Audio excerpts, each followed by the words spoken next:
पूरे देश में इस वक्त शिक्षा व्यवस्था को लेकर अफरा तफरी मची हुई है। सड़क से लेकर सियासत तक सरकार विरोधी नारे लग रहे हैं। शिक्षा मंत्री धर्मेंद्र प्रधान के इस्तीफे की मांग हो रही है और खास बात तो यह है कि इतना कुछ होने के बाद भी सरकार ने चुप्पी साधी हुई है। लेकिन देश का युवा पेपर लीक का जवाब मांग रहा है। शिक्षा व्यवस्था में लापरवाही क्यों हो रही है, इसका जवाब चाहता है। युवाओं के इस संघर्ष में उनकी आवाज बुलंद करने के लिए अब कांग्रेस सांसद राहुल गांधी मैदान में आ चुके हैं। उन्होंने 17 जून से एक देशव्यापी अभियान की शुरुआत की है। उन्होंने कोटा में छात्रों के साथ एक बड़ा सम्मेलन किया, जिसमें राहुल ने देश के एजुकेशन सिस्टम की सच्चाई सबके सामने उजागर कर दी।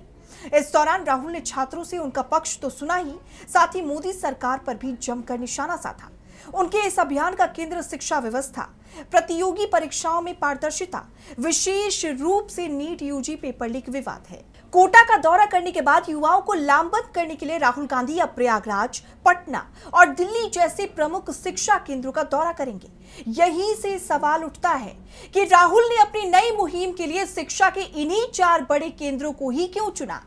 इन शहरों का इतिहास क्या है? पेपर लीक का ये पूरा विवाद क्या है? क्यों डगमगाती शिक्षा व्यवस्था को लेकर राहुल को मैदान में उतरना पड़ा? आज इस रिपोर्ट में हम विस्तार से आपको इन तमाम सवालों का जवाब देंगे। This is the NEET exam and this figure is an insult to this country. This is a crime. This meeting is not a political meeting.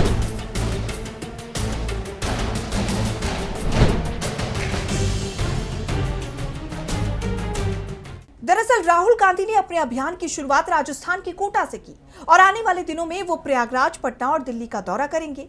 यहीं से हम अपने सवालों के जवाब की ओर बढ़ेंगे और जानेंगे कि अपनी मुहिम के लिए राहुल ने इन्हीं 4 शहरों को क्यों चुना, इन शहरों का इतिहास क्या है। जैसे आप जानते हैं कि राहुल गांधी के अभियान का पहला पड़ाव राजस्थान का कोटा रहा, एक ऐसा शहर जिसे आज पूरे देश में कोचिंग राजधानी के नाम से जाना जाता है। कोटा की यह पहचान साल 1985 में शुरू हुई, जब वीके बंसल ने अपने घर के छात्रों को पढ़ाना शुरू किया। धीरे धीरे बंसल क्लासेस की सफलता ने पूरे शहर की तस्वीर बदल दी। आज हर साल करीब 2 से 2.5 लाख छात्र इंजीनियरिंग और मेडिकल प्रवेश परीक्षाओं की तैयारी के लिए कोटा पहुंचते हैं। यही वजह है कि देश के लाखों युवाओं के सपनों का केंद्र बने इस शहर से राहुल गांधी ने अपनी मुहिम की शुरुआत की। कोटा के बाद राहुल गांधी का अगला पड़ाव होगा प्रयागराज। प्रयागराज सिर्फ एक शहर नहीं, बल्कि प्रतियोगी परीक्षाओं की तैयारी करने वाले लाखों युवाओं की उम्मीदों का केंद्र है। 1887 में स्थापित इलाहाबाद विश्वविद्यालय को लंबे समय तक ऑक्सफोर्ड ऑफ द ईस्ट कहा जाता रहा। आज प्रयागराज और उसके आसपास के इलाकों में लगभग 5 लाख छात्र विभिन्न प्रतियोगी परीक्षाओं की तैयारी कर रहे हैं। करीब 2000 कोचिंग संस्थानों वाला ये शहर यूपीएससी, पीसीएस, एसएससी, रेलवे और बैंकिंग परीक्षाओं के अभ्यर्थियों का बड़ा केंद्र माना जाता है। यही वजह है कि प्रयागराज को देश की आईएएस और पीसीएस की नर्सरी भी कहा जाता है। राहुल गांधी के अभियान का तीसरा महत्वपूर्ण पड़ाव है पटना। बिहार की धरती सदियों से शिक्षा और ज्ञान की भूमि रही है। दुनिया के सबसे प्राचीन विश्वविद्यालय में शामिल नालंदा विश्वविद्यालय और विक्रमशिला विश्वविद्यालय इसकी ऐतिहासिक पहचान रहे हैं। आधुनिक दौर में पटना विश्वविद्यालय और पटना कॉलेज ने शिक्षा के क्षेत्र में नई दिशा दी। नालंदा विश्वविद्यालय के आधिकारिक इतिहास के मुताबिक यहाँ एक समय लगभग 10,000 छात्र और 2,000 शिक्षक थे। यहीं से देश के पहले राष्ट्रपति डॉक्टर राजेंद्र प्रसाद, लोकनायक जयप्रकाश नारायण, बिहार के पहले मुख्यमंत्री श्री कृष्ण सिंह और अनेक प्रशासक, न्यायविद और शिक्षाविद निकले। आज पटना के बोरिंग रोड, मुसल्लापुर हाट, कंकड़बाग, राजेंद्र नगर और आशियाना जैसे इलाके प्रतियोगी परीक्षाओं की तैयारी करने वाले हजारों छात्रों से भरे रहते हैं। बिहार ही नहीं, बल्कि झारखंड, पूर्वी उत्तर प्रदेश, पश्चिम बंगाल और नेपाल तक से छात्र यहां पढ़ाई करने आते हैं। ऐसे में युवाओं तक अपनी बात पहुंचाने के लिए राहुल गांधी ने पटना को भी अपनी यात्रा में शामिल किया। राहुल गांधी के अभियान का अंतिम पड़ाव होगा देश की राजधानी दिल्ली। दिल्ली सिर्फ राजनीतिक सत्ता का केंद्र नहीं है, बल्कि देश की सबसे बड़ी शैक्षणिक राजधानी भी मानी जाती है। दिल्ली विश्वविद्यालय, जवाहरलाल नेहरू विश्वविद्यालय, जामिया मिलिया इस्लामिया, आईआईटी दिल्ली, एम्स और नेशनल लॉ यूनिवर्सिटी जैसे प्रतिष्ठित संस्थान यहाँ मौजूद हैं। देश भर से लाखों छात्र उच्च शिक्षा और प्रतियोगी परीक्षाओं की तैयारी के लिए दिल्ली आते हैं।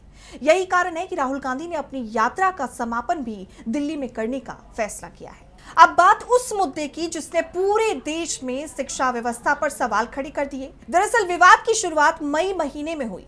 3 मई को आयोजित एक बड़ी प्रतियोगी परीक्षा में 22 लाख से अधिक उम्मीदवार शामिल हुए। यह परीक्षा नीट की परीक्षा थी, लेकिन पेपर लीक के आरोपों के बाद नीट की परीक्षा 12 मई को रद्द कर दी गई। इसके बाद देश भर में विरोध प्रदर्शन शुरू हो गए। इसी दौरान सीबीएसई रिजल्ट में कथित गड़बड़ियों और एसएससी जीडी परीक्षा को लेकर भी सवाल उठे। लगातार सामने आ रही इन तमाम घटनाओं ने छात्रों के अंदर गुस्सा भर दिया और विपक्ष को सरकार पर हमला बोलने का मौका मिल गया। राहुल गांधी का आरोप है कि बार-बार होने वाले पेपर लीक और परीक्षा संबंधी अनियमितताएं करोड़ों युवाओं के भविष्य के साथ खिलवाड़ कर रही हैं। उनका कहना है कि युवाओं को सिर्फ आश्वासन नहीं बल्कि जवाब चाहिए। यही वजह है कि वो देश के प्रमुख शिक्षा केंद्रों में जाकर छात्रों से सीधे संवाद कर रहे हैं और उनकी आवाज को राष्ट्रीय स्तर पर उठाने की कोशिश कर रहे हैं। फिलहाल शिक्षा व्यवस्था और पेपर लीक का मुद्दा देश की राजनीति के केंद्र में आ चुका है। राहुल गांधी अपनी मुहिम के जरिए युवाओं को संगठित करने की कोशिश कर रहे हैं, जबकि सरकार अभी तक विपक्ष के आरोपों पर खुलकर जवाब देती नजर नहीं आ रही।